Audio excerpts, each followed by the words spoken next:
video, and thank you for agreeing to review this paper.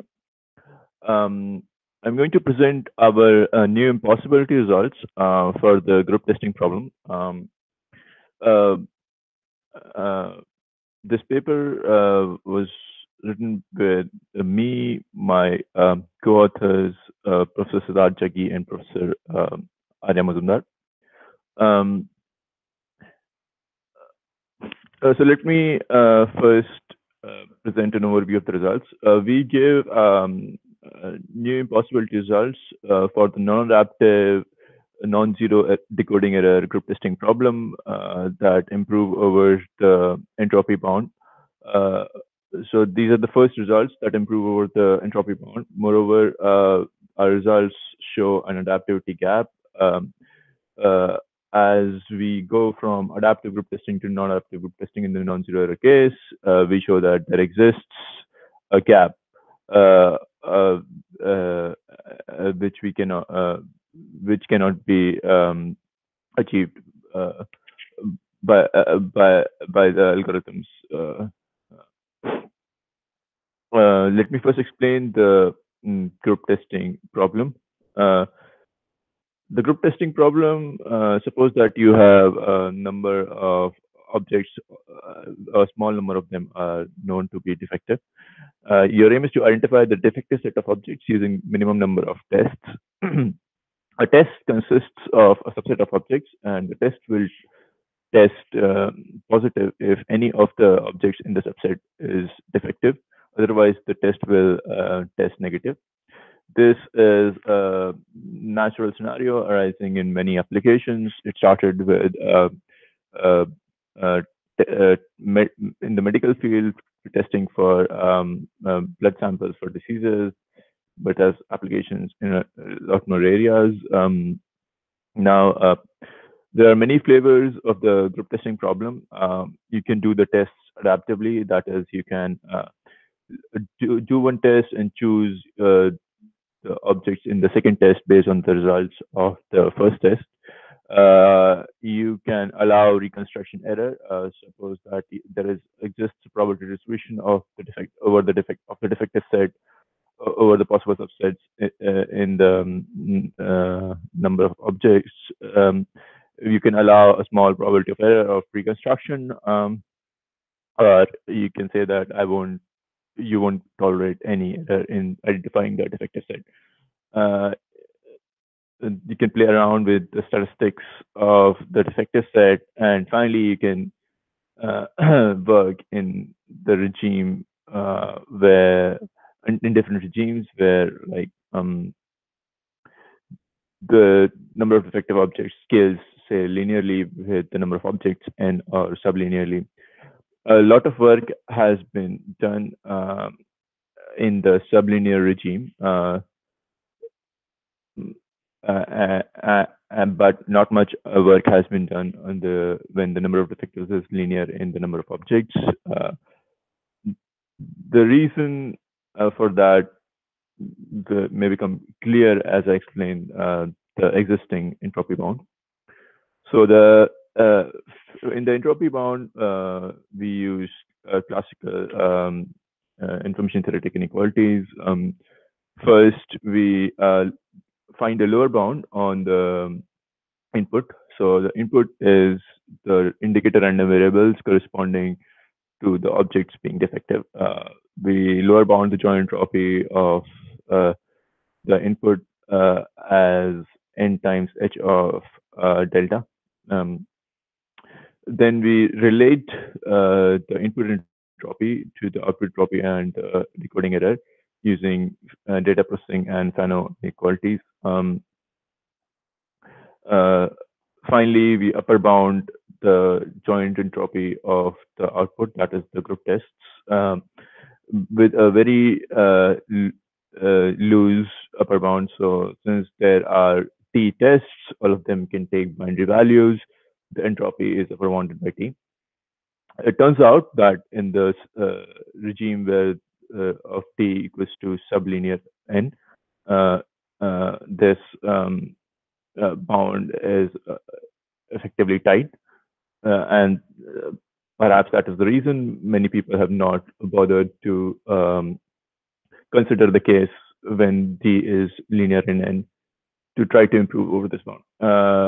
In our work, we improve over this bound for the linear regime, and we show that everywhere in the linear regime, from for delta from 0 to 1, this bound is not tight, uh, uh, uh, and thus improving the um, entropy bound. So let me quickly go over our model again. We have a non-adaptive group testing problem where each object um, is defective with probability independently with probability delta, and we are able to tolerate a probability of um, epsilon in the decoding error. So a brief overview of our results. So the green curve over here represents the entropy bound. The pink and the red curve our are our results. So the red curve is the most sophisticated bound that exploits correlation between the group tests. The pink curve is a simpler result.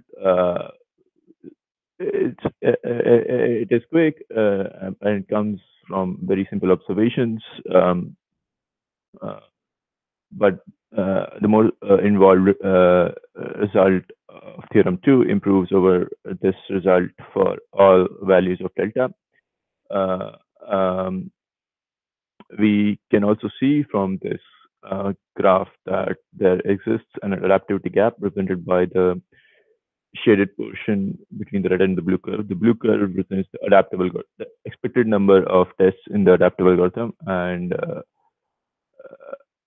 in an achievable scheme. And as you can see, there exists a gap as you go from adaptable algorithms to non-adaptable algorithms. So moving on to uh, our bounds to uh, the literature. So in table 1, we present a survey of the existing results in the literature for linear, sublinear, zero and vanishing error, and adaptive as well as non-adaptive schemes. We see that not a lot of work has been done in this regime, and we feel this gap. Um, so let me move on to our bounds. So first, um, uh, we move on to a simpler results, which in which we try to improve over the independence bound, uh, but with some really uh, nice observations uh, without actually exploiting the correlation between the tests. So for delta greater than delta star, we can show that the joint entropy of the tests is represented by T h of delta instead of just T as in the independence bound. This is easy to see since for delta greater than half, since so the entropy of the test is represented by the sum of the individual entropy of the tests. The individual entropy of the tests for delta greater than half is minimized when each test has one object, and we get this bound very easily for delta greater than half. For delta between delta star and half, uh, we can also see from this reasoning that in this regime also, the individual entropy of the tests is maximized when the test has one object. And so in this whole regime of delta greater than delta star, uh, the individual entropy of the test, the joint entropy of the test by th of delta, uh, which if we utilize the Shannon inequality and the entropy lower bound as in uh, over the inputs, then we get a lower bound on the number of tests in this regime. Uh, as you can see, we cannot do much better than individual testing in this case. For delta less than delta star, um, we can uh, utilize a simple quick observation to improve over the entropy bound in this case as well. Note that the entropy of the individual tests is given by this expression, uh, and where k is the number of objects in that test.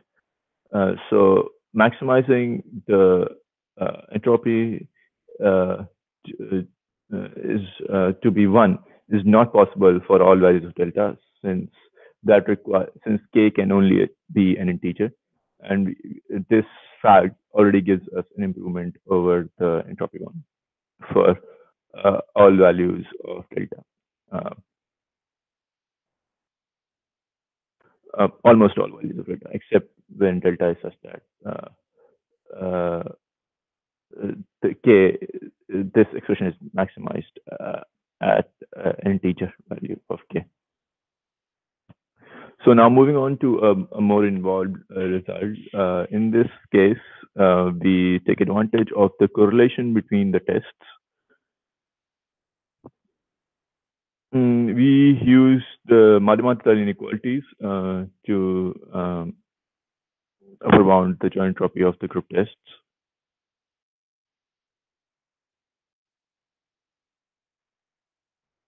Mm.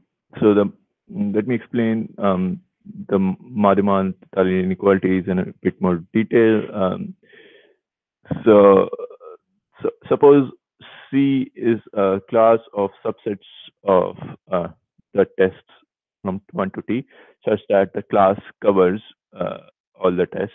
Um, and for any set S, we assign a number alpha S uh, such that uh, alpha S forms a fraction cover of the hypergraph corresponding to the class C. A fraction cover means that for any object I, all the sum of alpha S over all the subsets that contain object I is greater than or equal to 1. So uh, uh, we utilize this inequality to improve over the uh, joint entropy bound. But we note that if we utilize a simple independence bound to upper bound the joint entropy of YFS, then this inequality does not give us any result. So we have to be smart to improve to choose the class of subsets C and this entropy bound. So in order to do that, we first bound the joint entropy of a subset of tests S such that all of them have exactly k objects, and all of them have at least one object x in common. Uh, in that case, we can write the joint entropy of the tests as this expression, just using simple information theoretic inequalities. Where here x is the indicate the random variable of the object that is common among all the tests S. Uh, we can upper bound each of these terms, um, each of these terms in this expression very efficiently and uh, prove nice properties of the upper bounds. So, so upper bounding these terms, we get this expression for the upper bound for the entropy of the tests S that have exactly k objects, and all of them have one object in common.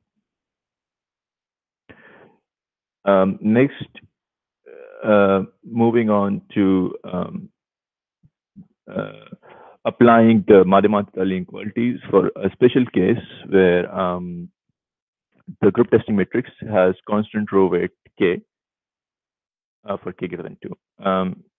In this case, we first choose the class of subset C uh, or the hypergraph C as such that the incidence matrix of that hypergraph is equal to the group testing matrix. This is a natural uh, nat- natural candidate for the class of subsets, since now we can take advantage of uh, the fact that the group testing matrix will have some sets, some tests where they have at least one object in common. So the class C is S1 up to Sn, where Si is the class of tests that have object I, that contain object I, is the set of tests that contain object I. So in this case, we note that the fractional cover for each subset Si is can be 1 by k, and the mathematical inequality reduces to this form. We have already found an upper bound on this term, since all of these tests have at least one object in common. And by utilizing the expression in section 2.4, we get a lower bound, an upper bound on the joint entropy of the tests by utilizing some nice properties of the function f that we discovered above. So the properties of f that we use are that it's a decreasing convex function, which can be easily seen in lemma 6. Now we generalize the result that we obtained above to the case where the group testing matrix can have any row weight. In this case, we see that we can divide the group testing matrix into submatrices of still of column number of columns n, such that each submatrix mk has constant row weight k, and apply the above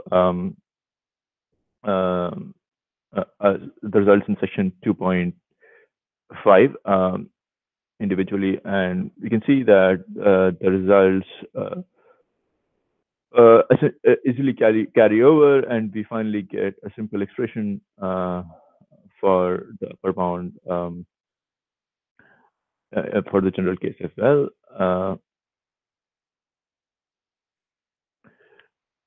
Now we can use this upper bound with the Fano equality to get a lower bound on the number of tests t, since g here is shown to be an increasing concave function of t by n. So let me give you a bit of detail about the adaptive algorithm that we compare in the figure up above. So the algorithm is presented in Ungar's paper, but it seems to be folklore. So in this algorithm, we divide the number of tests into n by 2 disjoint pairs, and for each pair, we do at most 3 tests. Testing each pair, do the first test, and if the test is negative, then we know that all of the objects, both the objects are negative. If the test is positive, then we test the first object. And if the first test is negative, then we know that the second object must be positive. if the first object is positive, then we have to do a second test of the second object. The expected number of tests in this case this um, is this quantity, um, and the total number of expected tests is just this quantity, which we plot um, up above and show that there exists an adaptivity gap. Mm. Um, a bit of future work. We note that in this case, we use the weak form of the Madhyamantara inequality. If we use, we believe that if we use the strong form, we can obtain a much tighter bound on the joint entropy of the tests, although with a bit more effort. There are certain other class of hypergraphs that we can choose to improve, to possibly improve over uh, over the bound that we obtained here. We can also use Densart inequalities and also apply uh, the, this technique to other partial recovery and pool data problems. Um, thank you. Thank you for watching this video.